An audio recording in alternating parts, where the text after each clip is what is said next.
Hello and good afternoon, everyone. This is Sherry Sims, founder of Black Career Women's Network, and thank you for tuning in for another episode of Career Tip Tuesday. So I'm going to allow for a few minutes for our viewers to, to jump in. And when you do arrive, please let us know where you are watching from. We want to know where you are watching from, so we can know where our viewers are watching from their lunch break, or if you just got to work if you're on the West Coast.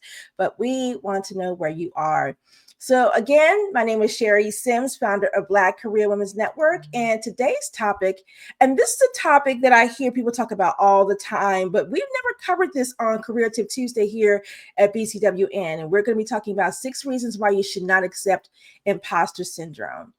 All right. Now, the reason why I want to talk about this is simply because I don't believe in this. I know we'll probably have a little bit of healthy rumblings in this conversation today because some people believe in imposter syndrome. Others have their own definition of what it is. I want to hear about what you think, what you feel it is, and if you have it. But I do want to talk about 6 reasons why you should not accept it. Like once you start to recognize that, hey, I may have that, how you overcome that, right? So as we're waiting for some of our viewers to chime in, I want to specifically share the reason why I don't believe in imposter syndrome. And when I first started hearing this, like, what is that, right? So I believe one of the things that I believe first and foremost, this is my philosophy, and then we're going to go into the 6 reasons, okay? So I'll just kind of share that with you. But if you don't agree, please, healthy rumblings, put your comments into the section. We can talk about it. One of the reasons why I don't believe in imposter syndrome is that I feel that when we are representing ourselves in the world, or when we are showing up in the world, we need to show up where we are. Authentically show up where you are. And if you feel like you're not where you need to be, then what you do is you do the work in the meantime to get there, right? So which means that don't show up thinking you're already, already like a 10, right? There was a video I saw, I'm scrolling through TikTok. It was about a woman said, if we don't want you to show up as a 10, or maybe it was on LinkedIn, probably. It may have been on LinkedIn. But she said, we don't want you to show up as a 10. If you're a 9, don't show up as a 10 because you may mess something up. If you're trying to show up as a 10 and you're not really a 10, you're really an 8 or 7, right?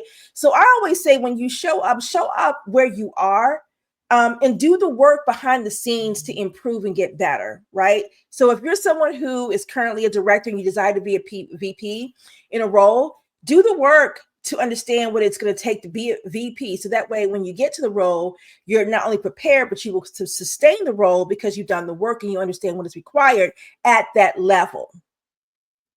Right? So in my mind, for me, you shouldn't be doing work at a level that you're not prepared for. And it's not that if you're given a chance to stretch yourself and to challenge yourself, to push yourself to that place, that's great.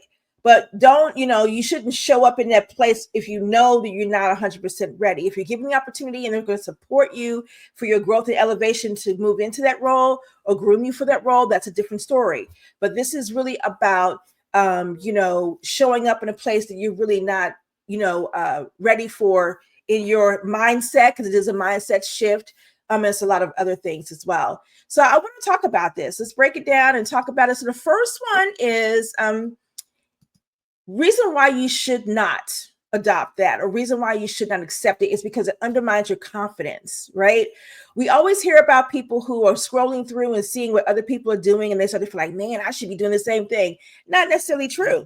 You have to show up, always show up where you are, but also know that you should open up yourself to the resources or gain access to the resources and the things that you need that can develop you to get you to that place where you want to be, right?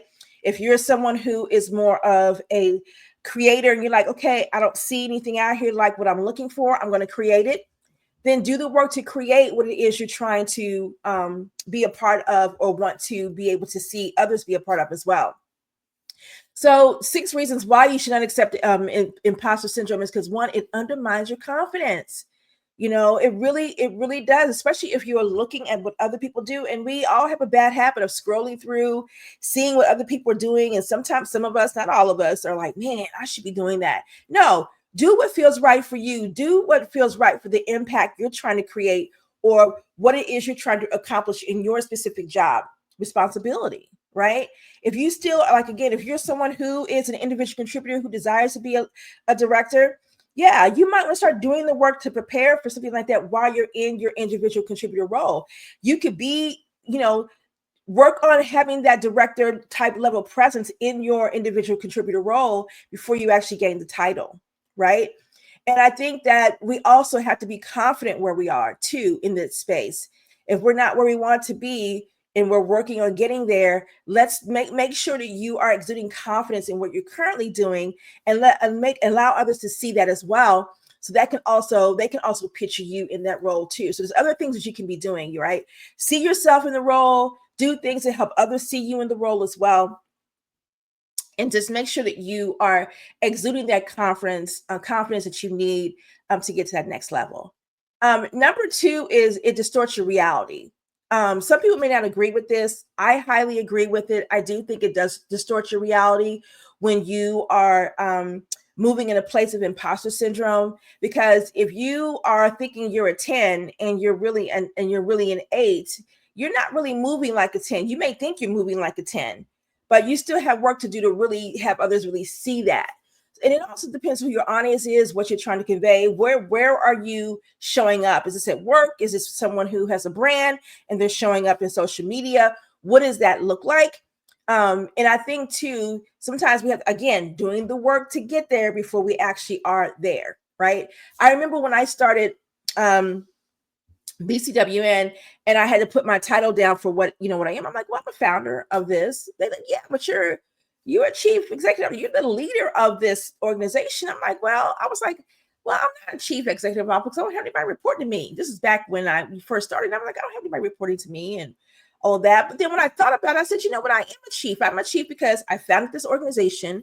I am a leader, already in my own right. Yeah, I am going to have to grow into learning understanding how to be a business owner and all the things that comes with that. But I saw where I was at the time, but I also continued to educate myself by reading leadership books and things like that. Becoming a great business, good, smart business owner, things like that to help to elevate me in that space. So I showed up where I was. I always show up where I am, in terms of just being myself, right? And this is what this is about, is being authentically being you, in that space. And you don't want to distort your reality, because if you start to think about, gosh, I'm here, but I really should be here. Yeah, well, do the work to get there, right? But don't allow it to misconstrue what you're trying to accomplish, because if you're a service-based business, or if you have a product or whatever it is, you still need to focus on the mission of what it is you're trying to accomplish. For me, I was like, I had to stay focused on helping Black women to elevate themselves in their professional careers, right? So at the end of the day, it didn't matter about me. It was like, what am I doing to make sure I am serving the women that I chose to serve, right? And showing up for them in a way that's authentic. So again, it distorts your reality. The next one is it limits your potential. Okay, it limits your potential. And the reason why I say it limits your potential is because what you are doing now is you're too busy focusing on what you should be instead of who you are now, and showing up in that place and offering up your gifts and talents and strengths to people who will be blessed by that in that space. So it limits your potential because you're too busy focused on what your peer is and what she's doing, how she's catching what she's doing. You want to catch up with her, but you shouldn't. Run your own race, because you are going to be successful in your own space. If you're someone who is, again, designed to level up at work, what are you doing? If you're someone who isn't in that space where you have a brand presence, what are you doing to focus on the purpose of why you're here? And so it limits your potential when you start to focus too much on what you think someone else is doing, how they're doing it, all of those things. And so, and I hear people say this a lot, I got to start scrolling and find out what Lisa's doing over there, because if I keep listening to her, I can't focus on what I'm doing. So again, I think it's important for you to focus on what's important. All right. For you, for your job, what you're trying to accomplish. For you have a brand, the visibility, those things. All right. The next one is dismissing your hard work. Okay. It dismisses your hard work. If you are focused too much on what you think that you aren't, instead of who you currently are and how you're showing up in that space, then you're going to focus on, yeah, I've done a lot of work in this space. And you will be proud to be able to display that. You will honor that. You will, you will recognize it, and it'll remind you to keep going. So it does dismiss your hard work if you are in that imposter syndrome place, and come out of that energy, come out of that, which is what we're going to go into next, which is it wastes your emotional energy. And it does. I can't even say this right, you all. I'm saying waste this. That's not even a word. It wastes your emotional energy when you're focusing on that too much, right? Stay focused on what it is you're trying to accomplish. Stay focused on who you're serving. If you're in a brand, visible brand space, or you have your own brand of people that you're serving, stay in that space. And that's really important to do. And the last one, as it disrupts healthy relationships. And it does, because if you are, this to me, it's where you can see some negative backlash, because if you're someone who is looking to connect with certain people because you think that they can put you on their brand, or if you are only connecting with people at work because you think they can help to level you up, right? But you're not treating them in the right way, right? Because we talked about mentorships and cultivating workplace relationships and doing that in a healthy way. We talked about that before on the other Career Tip Tuesdays. But when it talks about disrupting healthy relationships, we're talking about distorting your view of being very mindful, strategic, and intentional about who you connect with, but doing it with sincerity, and making sure that it's a win-win for both of you, right? It can disrupt your healthy relationships, or you can start to look at the current relationships that you have and look at them as, I don't know if I want to, you're looking at it from a lens that's not healthy for you or the person who genuinely wants to continue to cultivate a relationship with you. And that's extremely important, right? So, I always say there's 3 ways to think about relationships. You want it to be, of course, you want it to be a win-win, but make it healthy, where you two are genuinely engaging in discovering common interest, supporting each other in your, in terms of just, hey, supporting you. I got your back. I'm going to scream this to rooftops. You do the same for me. And just making sure that you are in a genuine place with building those. When you start to look at other people and chase that and chase what you think they're accomplishing, you don't know what behind the scenes, what they had to do to get there. You really don't. And if you found out some of the things they probably did to get there, you might not even look at them as the same anymore. So again, being as open and honest about who you are and showing up in that space when you're in the workplace, or if you have a brand, I think is extremely important. But let's go back and talk about specifically around the importance of the potential piece. The reason why I want to go back and hone on this just for a little bit is because I think sometimes when we are looking to level up at work, maybe gain a new skill set, or maybe we want to ask for a raise, right? If we are looking at what other people do and how they got there, then it does kind of put a pause on what we are able to achieve, because we're looking at that so much. I always say there's a group that I'm working with, and one of the ladies like, hey, I got a big raise, and I almost kind of felt guilty or bad about getting it. And I'm saying to myself, girl, no, you should have been saying about time you gave me this raise for all the work that I've done.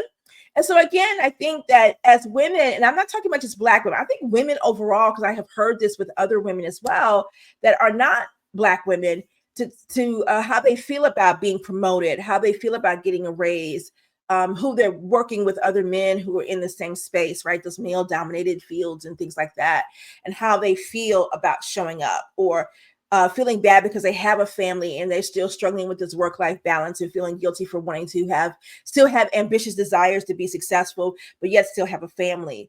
Let's move out of that space, right? And just own what we feel, we desire, we want, and just go for it and do it. And find ways and figure out ways to balance those things out. If you have a spouse and children, and all of those things, right? But do not allow yourself to feel guilty for your own ambitions and desires. I always say, people think about the word ambition and they think about, oh, you have to just, you're like crawling and stepping on necks to get where you want to. No, ambition is, we all have it. If you are someone who was working an entry-level role and you desire to go to the next level, that's ambition, right? It doesn't necessarily have to be this higher heights for us to think about ambition. It could be, you know what?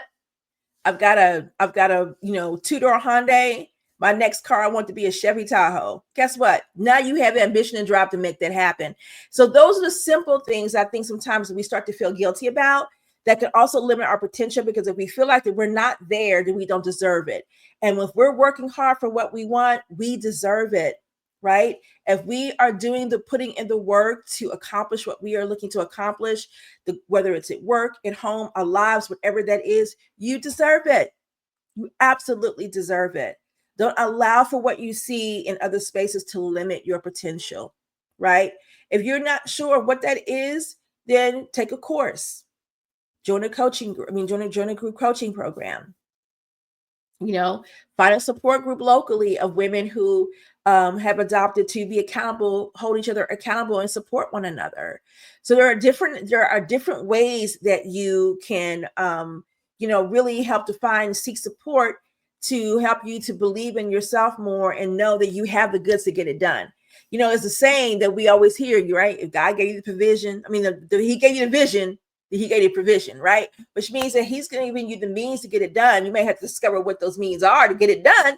But if he's giving you the vision, that means that you have the goods to make it happen. So if you have a vision to be a leader, if you have a vision to be a CEO, you have a vision to start your own business, whatever that looks like, he's giving you the vision, which means now you have the means to make it happen within yourself. Okay, within you have what it takes to make it happen. If you can see it for yourself, that means you can do it for yourself. And that's the one thing that, to me, when we think about imposter syndrome, it can limit your potential if you're not believing in who you are and what God has put in you to give and serve to the people in this world. Whether you're in a 9-to-5, giving your gifts and talents that way, whether you're an entrepreneur, brand, whatever that looks like, how are you showing up and sharing your gifts with the world? And if imposter syndrome can definitely limit that in so many different ways.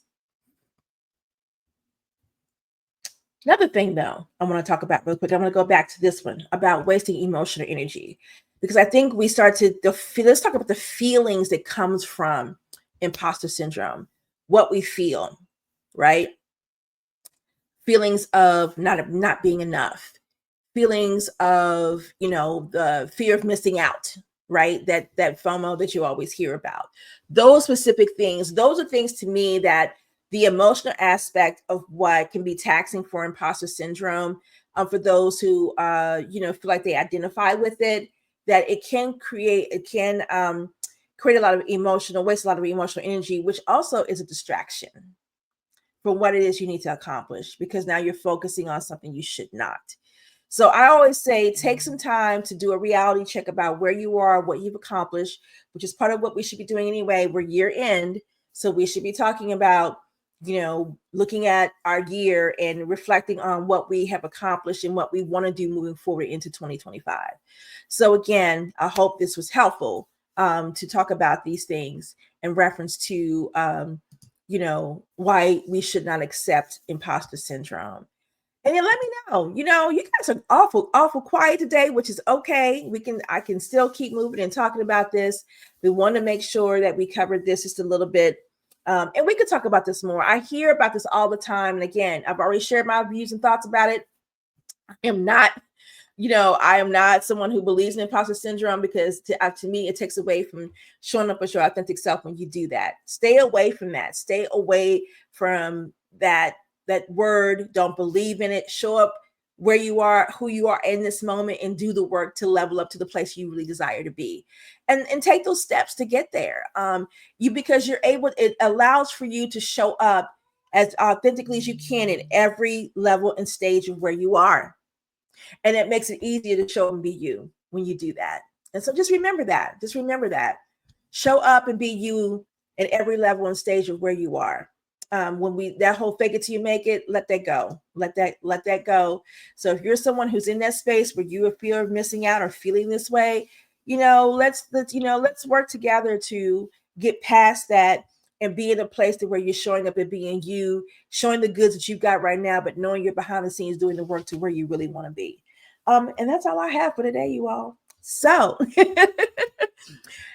please connect with us. BCWNetwork.com is our website. If you want to download our app, please go to the Google App Store or go to the Apple Store to download our app and be a part of our community and to access some of our resources, amazing things that we are doing at BCWN. So I want to go ahead and leave you all with this. The life God gave you is larger than the life you've been living. God gives us all special gifts and talents, and it's our job to discover what those are and use those to work in our purpose. So I hope you all have an amazing work week. What next week is Thanksgiving, you all? We get to chat out next Thursday. All right, we'll see you all in 2 weeks. Bye, everyone.